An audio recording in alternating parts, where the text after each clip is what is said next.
Mengapa kita harus rukuk yang lama, yang sujud yang lama ya? Ya tidak harus tiap rukuk ta. Nggih, nggih. Jadi mungkin 2 rakaat itu ya satu saja. 2 rakaat satu saja. 2 rakaat itu satu sujud atau satu rukuk saja yang lama.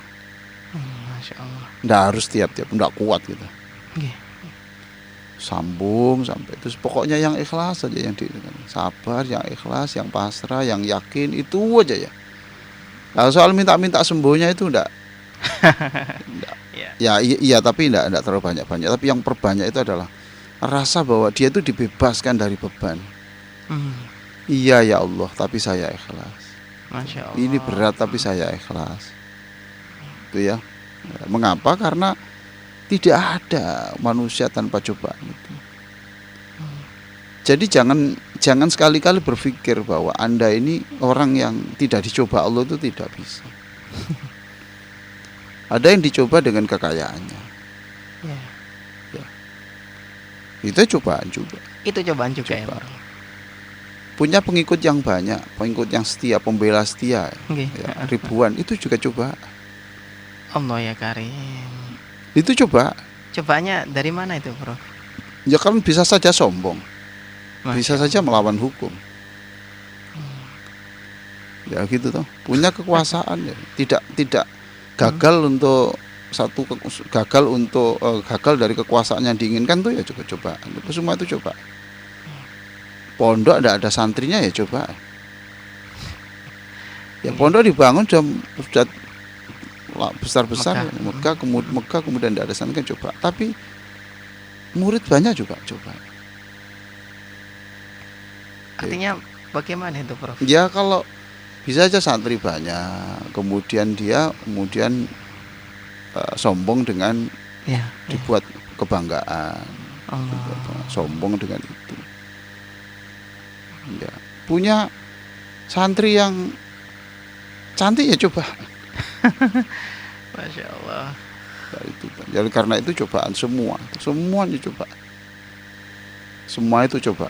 Dan Quran itu sekali afala tashkuru. Mengapa sih kamu kok tidak bersyukur? Ya sudah cobaan aja. Maka ini kan hari tarwiyah toh. Ya, tarwiyah. Tanggal 8 toh sekarang ini. Tanggal 8. Nah, iya tanggal 8. Sekarang tanggal 8. Tanggal 8 bulan Juni. Ya itu 8 itu tarwiyah. Mengapa disebut tarwiyah? Karena tanggal 8 itu orang ragu orang itu menyiapkan minum. Ya, menyiapkan minum untuk tanggal 9-nya wukuf di Arafah.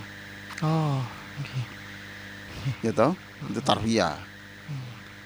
Jadi disebut tarwiyah tanggal 8 itu disebut tarwiyah karena tanggal 8 itu zaman itu adalah zaman untuk menyiapkan air zam-zam, dipersiapkan untuk besok harinya wukuf di Arafah, gitu loh. Nah, tanggal 9-nya itu wukuf, gitu loh. Nah, wukuf itu tanggal 9-nya itu wukuf. Apakah Anda itu ikut wukuf atau tidak, tapi tanggal 9 itu. Nah, puasa tanggal 9 Arafah itu tidak ada kaitannya dengan wukuf. Tidak ada kaitannya. Tidak ada kaitannya dengan wukuf. Ya tanggal 9 itu namanya Arafah. Gitu loh. Jadi, lah kalau harus sama dengan wukuf, nah bagaimana orang di Amerika? Loh iya toh? Sama dengan waktu asar. Waktu asar di Makkah kan tidak harus sama dengan di sini. Tapi sholat asar kalau matahari itu sudah bergeser sampai titik tertentu itu asar, paham toh? Iya. Asar. Lah waktu asar itu tidak harus sama dengan waktu asar di Makkah. Paham? Oke.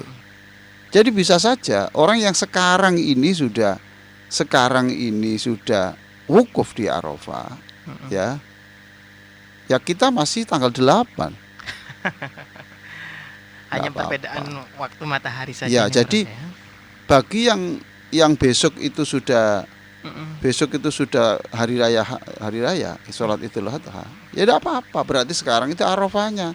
Karena besok diyakini tanggal 10 Sekarang tanggal 9. Jadi puasa Arafah itu adalah soal tanggal. Nggih, nggih. Jangan begini, loh. Sana sudah wukuf kok sini masih puasa tarwiyah. Loh, tidak ada hubungannya.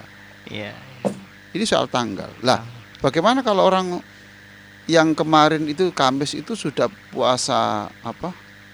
Tarwiyah. Iya, kemudian sekarang sudah puasa Arafah. Hmm. Bagaimana? Ya tidak apa-apa juga diyakini, berarti sekarang diyakini tanggal 9. Nggih, nggih. Paham toh? Nggih. Lah bagi yang tanggal Idul Adha-nya itu tanggal Ahad, besok berarti sekarang diyakini baru tanggal 8. Masya Allah. Ya. Jadi tarwiyah itu dulu disebut tarwiyah karena ini membawa air gitu. Zam-zam. Tarwiyah, ya. Atau tarwiyah itu artinya merenung. Merenung. Ya, karena tanggal 8 itu Nabi Ibrahim mimpi untuk menerima perintah untuk menyembelih Ismail. Paham toh? Masya Allah. Nah, kemudian dia itu mikir ini dari setan apa dari Allah ya? Kok enggak masuk akal gini? Paham toh? Nggih, nggih, nggih. Kok enggak masuk akal? Nah, mikir gini namanya tarwiyah. Oh, ya Allah ya Karim.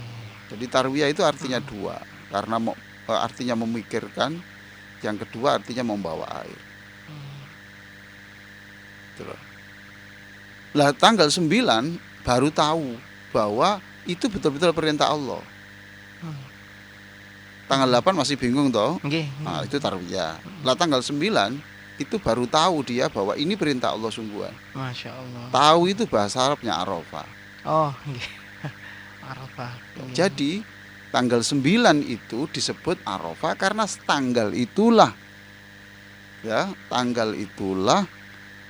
Nabi Ibrahim Arafah itu tahu bahwa ini benar-benar wahyu. Masya Allah. Jadi Arafah itu tidak perlu dikaitkan dengan wukufnya. Nggih, nggih.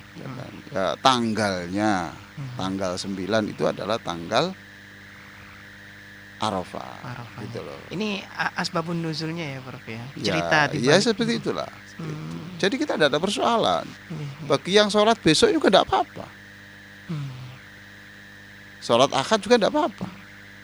Iya, iya. Karena yang sholat akad itu berarti diyakini bahwa Sabtu itu baru Arafah, baru iya. tanggal 9 gitu loh. Nah, jadi saya katakan sekali lagi, cobalah di antara sekian rokaat itu cari satu rukuk dan satu sujud, tidak dua sujud. Satu rukuk kan sujud dua kali toh. Nggih, nggih, Ya, nggih. satu saja, jangan Satu dua. saja, Pak. Sebab kalau dua itu nanti bingung. Oh, Ini sujud pertama, kedua. Terus nyatakan gitu di situ. Ya Allah, saya punya cobaan. Saya yakin begini. Masya Allah.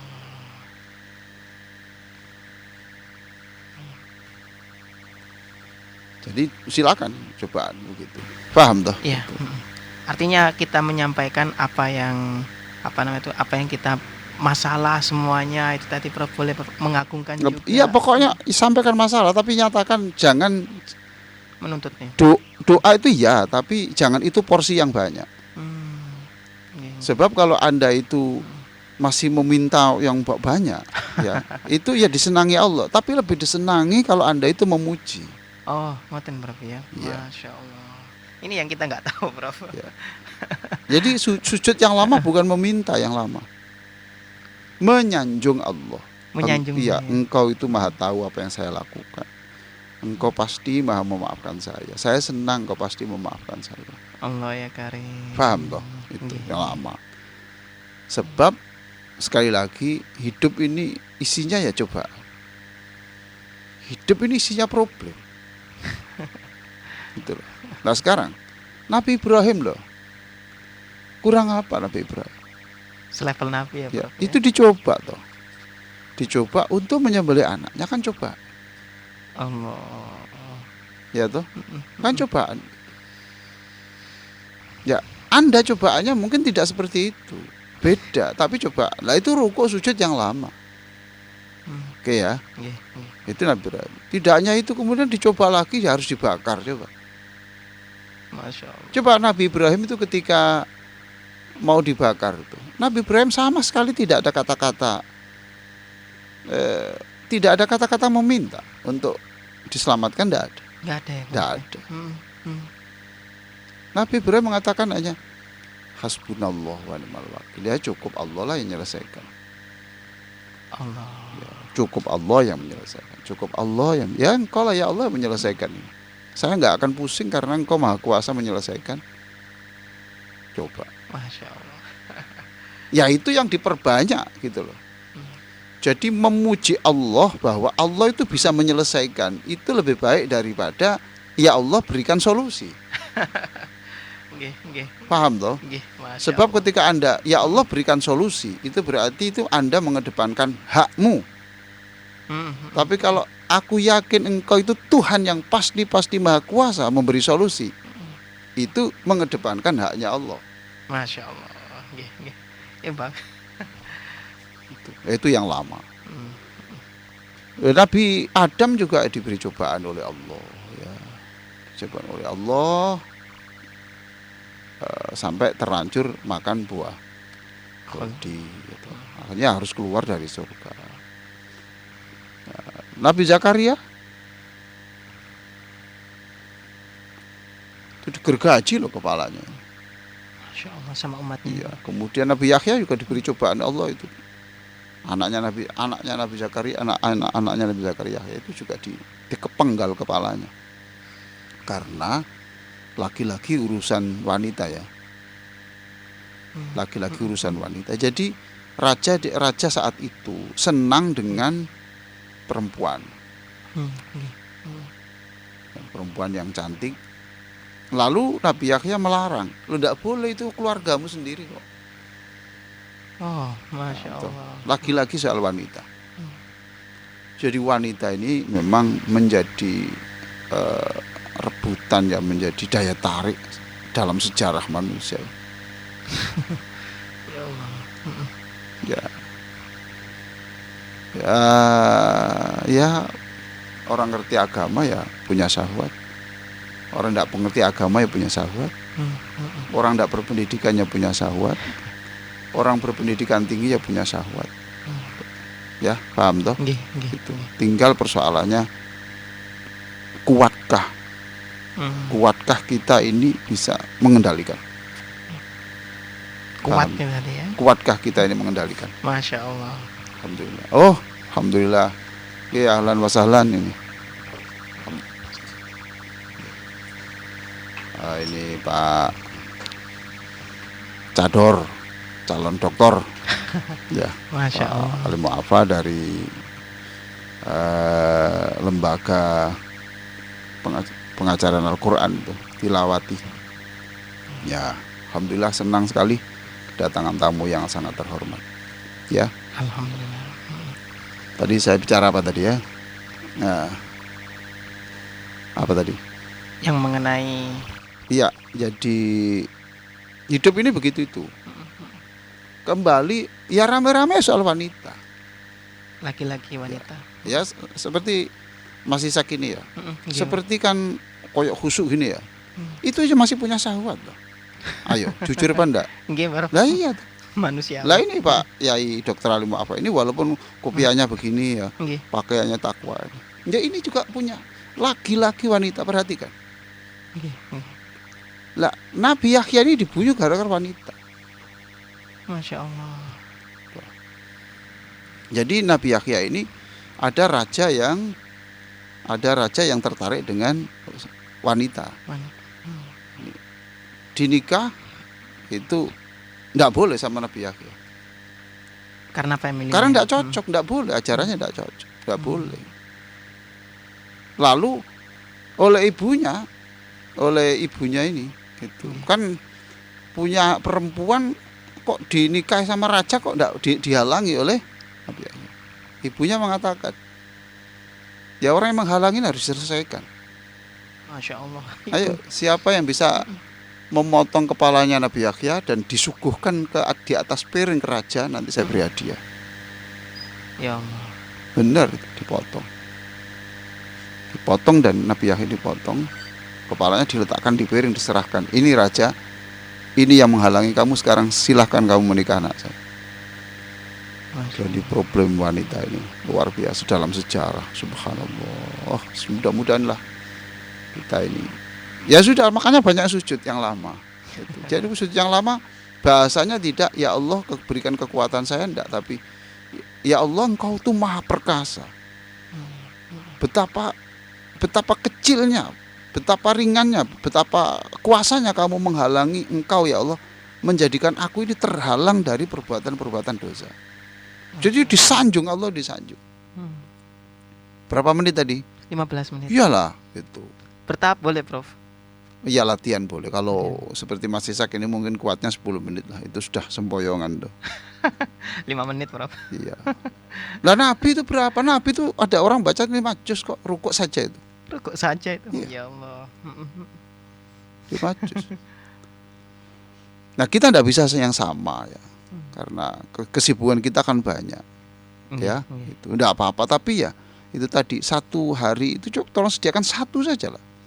Jadi kalau 4 rakaat aja, berikan rukuk saja. Untuk apa? Ya untuk menyanjung Allah. Saya yakin ya Allah, ini persoalan saya ini kecil ya Allah. Persoalan ini besar bagi saya, tapi bagi engkau ya ringan ya Allah. Ya gitu toh. Terus diulang-ulang sampai 1000 kali. Terus yang ikhlas itu. Saya ini punya cobaan seperti ini, tapi demi Allah saya ini ikhlas. Ya Allah. Ikhlas. Takdirmu itu tidak ada yang jelek. Engkau ini tidak pernah salah di dalam buat keputusan itu. Ngomong lagi. Ya Allah, tidak pernah engkau itu melakukan takdir itu ngawur-ngawuran, itu tidak pernah. Meskipun itu cobaannya, Prof. Ya pokoknya itu cobaan yang berat pun itu ngomong begitu. Makanya alhamdulillah itu adalah segala puji bagi Allah, artinya seluruh tindakan Allah itu harus dipuji. Seluruhnya? Iya. Coba. Jadi waktu rukuk sujud menyatakan subhanakallahumma rabbana wa bihamdika Allahumma ghfirli. Jadi seluruh ya dinyatakan dokter bahwa penyakitmu tidak bisa disembuhkan. Ya tetap toh. Ya Allah, ya tetap saja bahwa tidak ada keputusanmu itu yang ngawur, tidak ada. Salah alamat tidak ada. Dan tidak ada keputusanmu itu yang tidak berdasarkan atas kasihmu, tidak ada. Itu diulang-ulang. Paham toh? Ya, jadi memang pagi ini saya akan berbicara itu terus. Saya ulang-ulang supaya paham. Ya. Kalau saya suruh berdiri lama katanya baca apa? Enggak hafal Al-Baqarah, ya toh? Oke, ya sudah, nih rukuk aja yang lama kan enggak perlu hafalan. Wong di dalam hati tinggal gitu aja. Ya Allah, anak saya sudah menikah 20 tahun, belum punya anak. Demi Allah saya ikhlas. Coba. Allah, ya Karim. Saya enggak punya anak ini bukan ini. Jadi sekarang kalau saya beritahu ya, apakah enggak bisa Allah itu menghalangi orang membunuh Nabi Yahya? Ayo jawab. Terlalu bisa, Bro. Terlalu bisa. Mengapa tidak dilakukan? Karena Allah punya tujuan tertentu. Jangan dikira kemudian loh, Allah di mana waktu itu? Nah, itu pikiran orang kafir begitu itu. Allah di mana waktu itu? Kok seolah-olah Allah tidak mampu? Ya terlalu mampu tuh menciptakan langit dan bumi, bisa kok masa ngatasi tangannya orang manusia. Ya tentara kayak gitu itu masa tidak bisa? Allah itu mengendalikan langit bumi itu enteng, kok masa memegang tangan mereka aja nggak, mencekik leher nggak bisa tuh? Nah itu. Ya, ini saya tadi membaca di buku apa ini ya, tafsir tasawuf modern karangan Pak Prof Hamka itu. Ya ini sampai dikatakan di situ, lemahkah Tuhan menolong hambanya? Wah. Jadi di sini dikatakan bahwa sholat itu penting, tetapi sholat itu hanya batang. Sholat itu batang dan ranting saja. Yang paling pokok dalam pohon itu akar. Masya Allah. Paham tuh? Akar. Karena akar ini menentukan pohon itu kering apa tidak. Ya Allah. Maka sholat kita itu adalah sholat bagaimana sholat itu bisa menanamkan keimanan yang benar. Nah gitu Mas Isak. Artinya bukan menggugurkan dari kewajiban, bukan ya Prof ya? Ya enggak lah itu. Ya kalau bukan kewajiban juga ya benar, tapi bukan itu satu-satunya. Tujuan. Tapi kelas kita kan begitu. Kita mohon ampun lah kepada Allah. Mohon ampun pada Allah. Kita ini ngandalkan apa? Ngandalkan bacaan Al-Quran ya belum benar, belum banyak. Ngandalkan sedekah ya belum banyak. Kan gitu toh? Nggih, leres.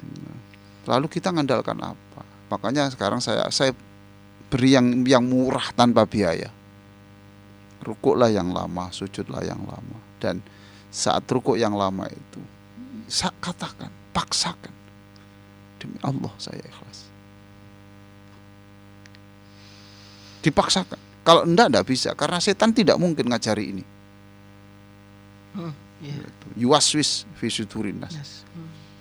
Itu whisper, evil suggestion katanya itu kalau dalam bahasa Inggris itu membisikkan evil suggestion, jadi bisikan-bisikan yang tidak bagus. Nah itu Nabi Yahya begitu. Kurang apa? Nabi Yakub ya dicoba oleh Allah toh. Anak yang ganteng sendiri hilang. Ya Allah.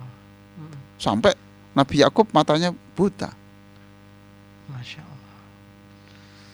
Tapi ya Nabi Yakub itu mengatakan fasabrun jamil. Ya sudahlah, sabar itu adalah keindahan. Walaupun itu dipaksa-paksakan. Karena dia sedih juga kan, itu sampai mata buta itu kan namanya psikosomatik.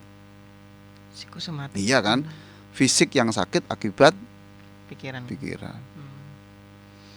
Makanya kalau orang sakit-sakit itu kan anjuran dokter yang tenang, jangan stres. Nah ini susah.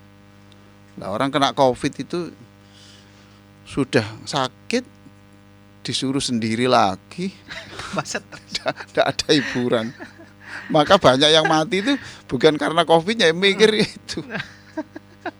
Ya Allah. Maka saya pesan kepada siapapun ya sakit apapun itu paksakan. Ya, paksakan, katakan bahwa saya ikhlas. Ini berat bagi saya ya Allah. Tapi saya paksakan ikhlas padamu. Bantulah aku untuk ikhlas. Masya Allah. Bantulah aku untuk ridho. Nabi Nuh kurang apa?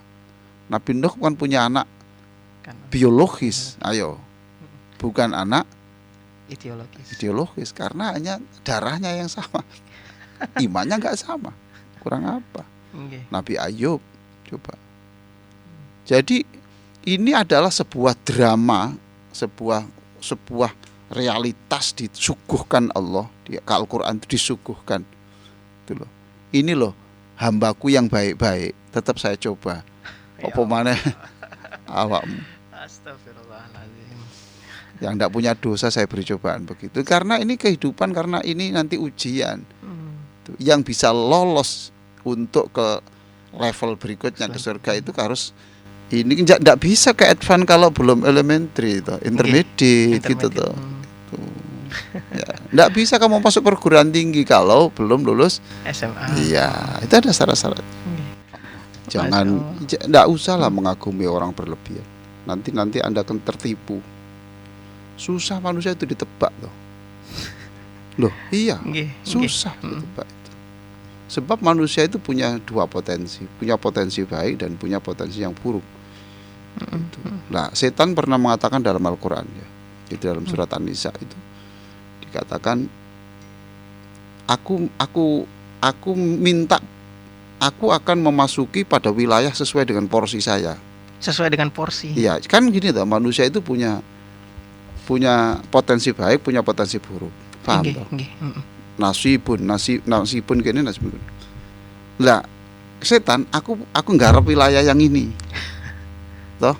Nabi mbak nggarap wilayah yang jadi itu punya potensi. Ya, saya berkali-kali mengatakan itu. Nggak usah mengagumi siapapun, termasuk saya, ngagumi karena bukunya, karena ceramahnya, karena ngimaminya. Biasa-biasa aja. Ya sudah pokoknya biasa-biasa aja. Karena itu dia baik, kita hormati.